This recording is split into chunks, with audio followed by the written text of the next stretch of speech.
ఓం నమో నారాయణాయ. కార్తీక మహాపురాణం 12వ అధ్యాయం. ద్వాదశి ప్రశంస. మహారాజా, కార్తీక మాసమున కార్తీక సోమవారమున కార్తీక ద్వాదశి వ్రతమును గురించి సాలగ్రామపు మహిమలను గురించి వివరించెదను విను మని వశిష్ఠుడు మహాముని ఈ విధంగా తెలియజేసెను.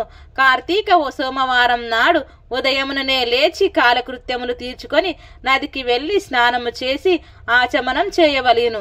తర్వాత శక్తి కొలది బ్రాహ్మణులకు దానమిచ్చి ఆ రోజంతయు ఉపవాసం ఉండి సాయంకాలం శివాలయమునకు గాని విష్ణువాలయమునకు గాని వెళ్లి దేవిని పూజించి నక్షత్ర దర్శనం చేసుకుని పిమ్మట భుజింపవలేను.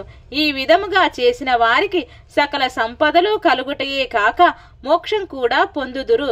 కార్తీక మాసములో శని త్రయోదశి వచ్చిన ఎడల నా వ్రతమాచరించినచో 100 రెట్లు ఫలితము కలుగును. కార్తీక శుద్ధ ఏకాదశి రోజున పూర్ణాపవాసముండి ఆ రాత్రి విష్ణువాలయమును వెళ్లి శ్రీహరిని మానసార ధ్యానించి శ్రీహరి సన్నిధిని పురాణ కాలక్షేపము చేసి మరునాడు బ్రాహ్మణ సమారాధన చేసిన 1,000,000 యజ్ఞముల ఫలితము కలుగును.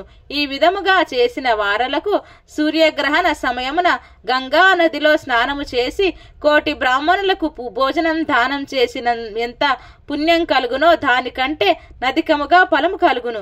కార్తీక శుద్ధ ద్వాదశి నాడు శ్రీమన్నారాయణుడు శేషపానుపు నుండి లేచును కనుక కార్తీక శుద్ధ ద్వాదశి వ్రతము విష్ణువునకు ఇష్టము. ఆ రోజున శ్రీమంతులైనారైని ఆవు కొమ్ములకు బంగారు తొడుగును తొడిగించి ఆవు కాళ్లకు వెండి టెక్కలు తగిలించి దూడతో సహా బ్రాహ్మణునకు దానమిచ్చిన ఎడల ఆయవాయ శరీరము ముందు ఎన్ని రోగములు కలవో ఎన్ని రోమములు కలవో అన్ని సంవత్సరములు ఇంద్రలోకములో స్వర్గ సుఖములు అనుభవింతురు. కార్తీక శుద్ధ పాడ్యమి రోజున కార్తీక పౌర్ణమి రోజున కంచు పాత్రలో ఆవు నెయ్యి పోసి దీపం ఉంచిన వారు పూర్వజన్మమందు చేసిన సకల పాపములు హరించును. ద్వాదశి నాడు యజ్ఞోపవీతమును దక్షిణతో బ్రాహ్మణునకు దానమిచ్చిన వారు ఇహ పర సుఖములను పొందగలరు. ద్వాదశి రోజున బంగారు తులసి చెట్టును గాని సాల గ్రామమును గాని ఒక బ్రాహ్మణునకు దానమిచ్చిన ఎడల 4 సముద్రాల మధ్యనున్న భూమిని దానం చేసినంత ఫలము కలుగును. దీనికి ఉదాహరణముగా ఒక కథ గలదు, శ్రద్ధగా ఆలకింపుడు. సాలగ్రామ దాన మహిమ. పూర్వము అఖండ గోదావరి నదీ తీరమందలి ఒకానొక పల్లెయందు ఒక వైశ్యుడు నివసించుచుండెను. వాడు మిగులు దురాశపరుడై నిత్యము దానమును కూడబెట్టుచు తానను భవింపక ఇతరులకు బెట్టక బీదలకు దాన ధర్మములు చేయక ఎల్లప్పుడూ పరనిందలతో తానే గొప్ప శ్రీమంతుడిగా విర్రవీగుచుండెడివాడు. కూడా ఉపకారమైనను చెయ్యక పరుల ద్రవ్యము నెటుల అపహరింతునాయని తలంపుతో కుచిత బుద్ధి కలిగి కాలం గడుపుచుండెను. అతడొకనాడు తన గ్రామమునకు సమీపముననున్న పల్లెలో నివసించుచున్న ఒక బ్రాహ్మణునకు తన వద్దనున్న ధనమును పెద్ద వడ్డీతో అప్పు ఇచ్చెను. మరికొంత కాలమునకు తన సొమ్ము తనకిమ్మని అడుగగా ఆ మిత్రుడు, అయ్యా, తమకియ్యవలసిన ధనము 1 నెల రోజుల గడువులో ఇవ్వగలను. మీ రుణముంచుకోను. ఈ జన్మలో తీర్చిన ఎడల మరల జన్మను మీ ఇంట ఏ జంతువుగానో పుట్టి అయినా మీ రుణము తీర్చుకొనగలను అని సవినయముగా వేడుకొనెను. ఆ మాటలకు కోమటి మండిపడి, అట్లు వీలు కాదు, నా సొమ్ము నాకిప్పుడే ఇయ్యవలయునని లేని ఎడల నీ కంఠమును నరికి వేయుదును అని ఆవేశం కొలది వెనక ముందు ఆలోచించక తన మొలనున్న కత్తితో ఆ బ్రాహ్మణుని కుత్తికను కోసెను. వెంటనే ఆ బ్రాహ్మణుడు గిలగిలా తన్నుకొని చనిపోయెను. ఆ కోమటి భయపడి అక్కడనే ఉన్నచో రాజభటులు వచ్చి పట్టుకొందురని జడసి తన గ్రామమునకు పారిపోయెను. బ్రాహ్మణ హత్య మహాపాపం కనుక అప్పటి నుండి ఆ వైశ్యునకు బ్రహ్మహత్య పాపమావహించి కుష్టి వ్యాధి కలిగి నానా బాధలు పడుచు మరీ కొన్నాళ్లకు మరణించెను. వెంటనే యమదూతలు వచ్చి అతన్ని తీసుకొని పోయి రౌరవాది నరక కూపముల పడదోసిరి. ఆ వైశ్యునకు ఒక కుమారుడు కలడు. అతని పేరు ధర్మవీరుడు.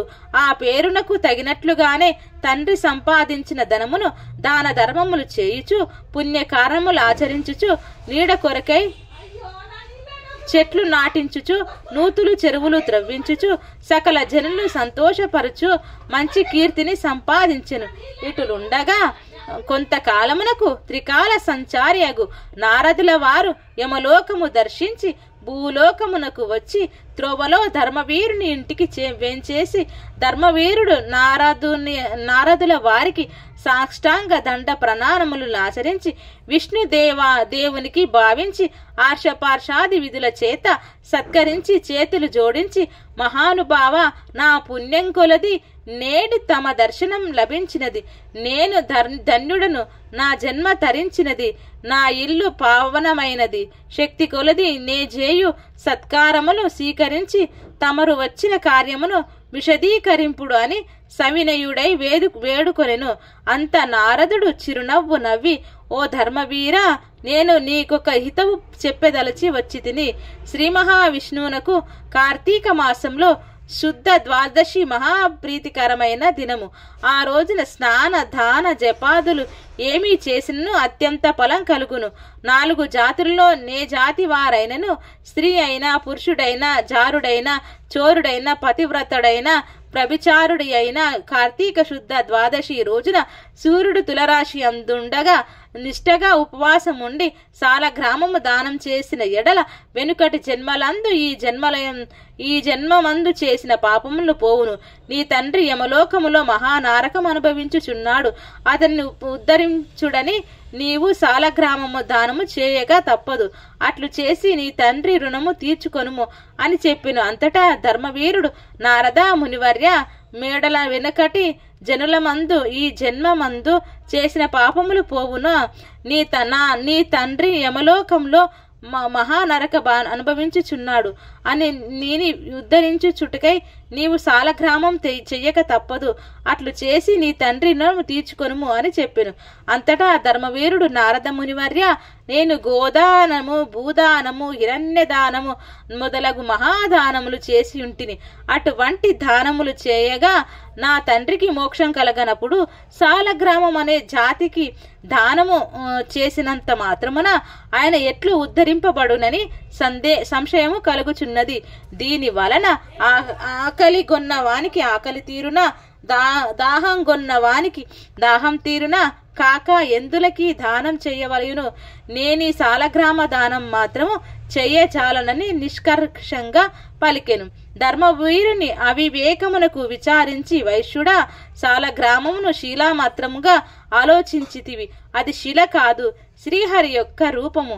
అన్ని దానముల కంటే సాలగ్రామ దానం చేసినచో కలుగు ఫలమే గొప్పది.